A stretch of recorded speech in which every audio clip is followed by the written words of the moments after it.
Raden Saleh Syarif Bustaman, lebih dikenal sebagai Raden Saleh. Lahir pada tahun 1811 di Terboyo, Jawa Tengah dari keluarga keturunan Jawa Arab. Ayahnya, Husain bin Alwi bin Yahya, berasal dari keturunan Arab.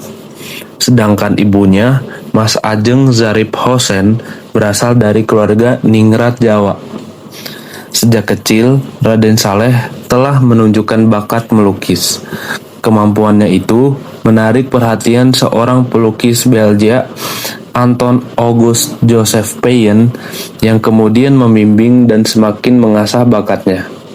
Pada tahun 1816, ia menempuh pendidikan di Volksschule atau sekolah rakyat, sambil mulai menekuni seni lukis secara lebih luas.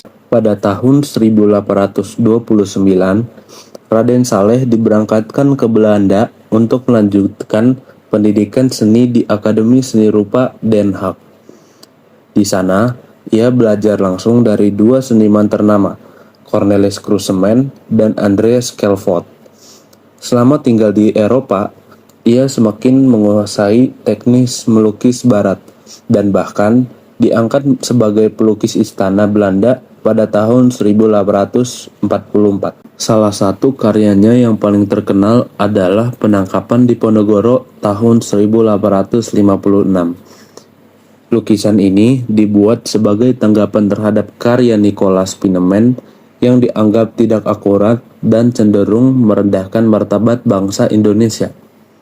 Dalam versinya, Raden Saleh menampilkan emosi, ketegangan, dan sudut pandang yang lebih berpihak pada rakyat Nusantara.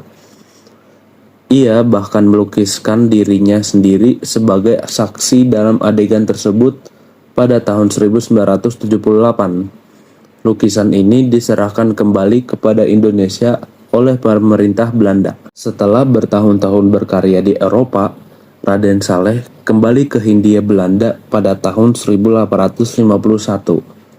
Ia menikah dengan perempuan Eropa bernama Winkelmann pada tahun 1853. Meski pernikahan tersebut tidak berlangsung lama, pada tahun 1868 ia menikah lagi dengan perempuan bangsawan Jawa Raden Ayu Dano Direjo. Raden Saleh wafat pada 23 April 1880 di Bogor dan dimakamkan di TPU Bondongan. Raden Saleh tidak hanya dikenal sebagai pelukis besar, tetapi juga sebagai tokoh yang cerdas dan kritis. Melalui karya-karyanya, ia mampu menyampaikan kritik halus terhadap kolonialisme dan memperlihatkan martabat bangsa Indonesia. Keahliannya membuat warga Belanda dan masyarakat Eropa terkesima, menjadikannya salah satu seniman yang paling berpengaruh dari Nusantara.